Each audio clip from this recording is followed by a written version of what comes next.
जी अस्सलाम वालेकुम स्टूडेंट्स, क्या हाल चाल है? आप सबके ठीक ठाक हैं। आज का हमारा टॉपिक होगा average relief for salaried person कि सैलरीड पर्सन को कौन कौन से रिलीफ जो है ना टैक्स क्रेडिट मिल जाते हैं या टैक्स में कितनी छूट मिल सकती है उसे, या वो कौन से ऐसे एक्शन हैं जो वो परफॉर्म करेगा तो उसको टैक्स में छूट मिल जाएगी। ठीक हो गया। तो सबसे पहले देखते हैं average relief for tax year 2022 salaried person के लिए। चूँकि हमारा ये क्वेश्चन जो है ना वो सैलरीड पर्सन के लिए, इसीलिए हम इसको सिर्फ सैलरीड पर्सन तक रिस्ट्रिक्ट करेंगे, हम उससे आगे नहीं जाएंगे। कंपनी के लिए क्या है, बिजनेसमैन के लिए क्या है, तो वो नहीं हमने अभी डील करना। हमने जस्ट अभी देखना है कि सैलरीड पर्सन के लिए कौन कौन से एवरेज रिलीफ 2022 में अवेलेबल हैं। एवरेज रिलीफ होता क्या है? एवरेज रिलीफ ये होता है कि गवर्नमेंट कहती है कि अगर आप कोई ऐसे फलाह बहबूद के काम करते हैं जो कि लॉ में डिफ़ाइन है, उसके मुताबिक अगर आप कोई एक्टिविटी अगर आप परफॉर्म करते हैं तो फिर आपका क्या होता है, आपको टैक्स में से कुछ छूट मिल जाती है। Government allow tax concession on some expenditures and investments for tax year 2022। Relief in a tax year will be provided if the person makes any following payments.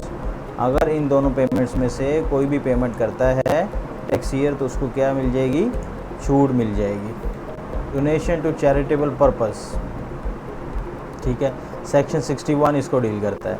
Then उसके बाद contribution to approved pension fund. ऐसे pension fund में जो कि government की तरफ से approved हो, उसमें अगर कोई इन्वेस्टमेंट करता है तो उसके लिए क्या टैक्स रिलीफ है? क्या है?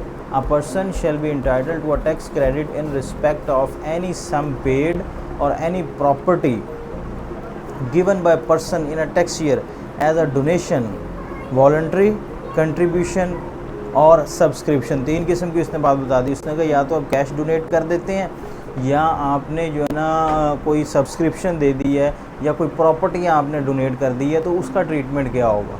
Any board of education, any government university in the Pakistan, ये वो उसने इदारे बता दिए जहाँ जहाँ आप सिर्फ डोनेट कर सकते हैं। ठीक है, कोई भी बोर्ड ऑफ एजुकेशन है, जिस तरह लाहौर में 22 लाहौर है board of intermediate and secondary education. इसी तरह गवर्नमेंट ऑफ पंजाब की कुछ यूनिवर्सिटीज़ हैं और गवर्नमेंट ऑफ पाकिस्तान की कुछ यूनिवर्सिटीज़ हैं, तो उनको अगर आप जो है डोनेशन देते हैं तो वो आपकी एक्सेप्टेबल होगी। एनी एजुकेशनल इंस्टीट्यूशन, हॉस्पिटल और रिलीफ फंड इस्टेब्लिश्ड और run in government of Pakistan. ठीक है, जैसे कि लास्ट टाइम एक कोविड का रिलीफ फंड जो है ना वो गवर्नमेंट ने अनाउंस किया था कि उसमें जो आप अपनी कंट्रीब्यूशन करें तो आपको कुछ एवरेज रिलीफ मिलेगा, गवर्नमेंट की तरफ से वो रन हुआ था। एनी नॉन प्रॉफिट ऑर्गेनाइजेशन या कोई ऐसी एनपीओ जो गवर्नमेंट की तरफ से अप्रूव्ड है, तो उसको भी अगर आप डोनेशन देते हैं वो भी एक्सेप्टेबल है। Entities, organisation and funds mention in the 13 schedule of the ordinance. इस ऑर्डिनेंस के 13वें शेड्यूल में जो ऑर्गेनाइजेशन मेंशन है, अगर आप उन्हें भी पेमेंट करते हैं तो भी आपकी डोनेशन एक्सेप्टेबल होगी। अब उसका फार्मूला क्या है, कैसे कैलकुलेट करनी है आपने donation? The amount of a person's tax credit allowed shall be computed according to the following formula. A divide by B multiply by C. अब इसमें ए बी सी ये क्या है वो देखें। ए जो है ना, A is the amount of tax assessed to the person for tax year. जो टैक्स उसने अपना कैलकुलेट किया है, जिस साल की आप एवरेज रिलीफ लेना चाह रहे हैं, वो ए होगा। जो बी होगा, B is the person taxable income, वो टैक्सेबल उसकी इनकम होगी जिस पर उसने वो टैक्स देना था, जिसमें ए कैलकुलेट किया। अब सी जो है ना, ये बड़ा इंपॉर्टेंट है, ये देखना है आपने। सी इज़ द लेसर ऑफ सी, वो कम वैल्यू होगी उन दोनों में से जो नीचे गिवन है। Number 1, the total amount of persons donation including the fair market value of any property given. कह रहा है कि सबसे पहले हम देखेंगे उसकी एक्चुअल अमाउंट कितनी है जो उसने डोनेशन के तौर पे दी है, फिर उसका कंपैरिजन करना है जितनी लॉ में उसको इजाज़त थी। लॉ में कितनी इजाज़त थी? एन इंडिविजुअल और association of a person 30% of the taxable income of a person for a year, कि उस साल की जो उसकी टैक्सेबल इनकम बनी थी उसका सिर्फ 30% तक वो डोनेट कर सकता था, उससे ज़्यादा डोनेट नहीं कर सकता। क्या आया उसने 30% तक ही डोनेट किया है? तो ये हम देखेंगे। ये दो चीज़ें आ गई थी, ठीक है। पहली चीज़ तो उसने जो एक्चुअल अमाउंट डोनेट की है वो कितनी है, या फिर 30% ऑफ टैक्सेबल इनकम वो कितनी बन रही है। उन दोनों में से जो कम वैल्यू होगी वो उसको टैक्स रिलीफ के तौर पे अलाउ होगी। हाँ जी, ये वो दो क्रेडिट रिलीफ थी जो 2022 के फाइनेंस एक्ट में इसको ओमिट कर दिया गया है। पहली क्या थी, investment in shares and insurance companies, या tax credit for investment in health insurance या इन शेयर्स वगैरह अगर कोई परचेज़ करते थे तो वो उसके लिए जो है ना वो टैक्स क्रेडिट बन जाता था, लेकिन अब वो नहीं है। 2022 का जो क्वेश्चन आएगा उसमें आप ये इम्प्लीमेंट नहीं कर सकते।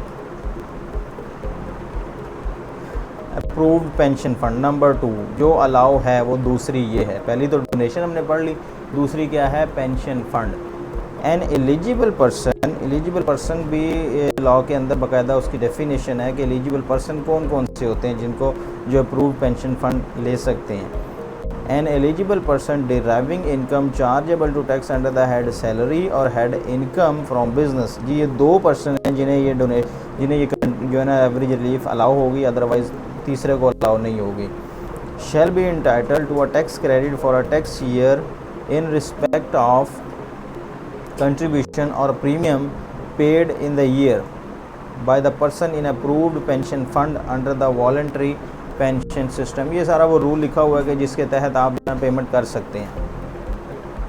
सबसे पहले आपने इससे इंपॉर्टेंट चीज़ ये देखनी है कि सिर्फ सैलरीड पर्सन को और इनकम फ्रॉम बिजनेस को ये अलाउ होगा टैक्स क्रेडिट। कितना अलाउ होगा, किस रूल के मुताबिक कितना निकालना है वो नेक्स्ट में देखें।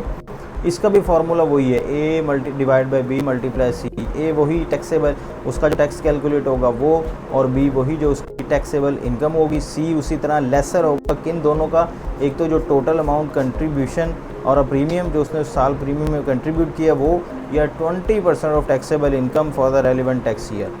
ठीक है, 20% देखना है वो कितना है, या वो देखना है कि जो उसने एक्चुअल पेमेंट की है वो कितनी है। दोनों में से जो कम होगी वो उसको एवरेज रिलीफ के तौर पे मिल जाएगा।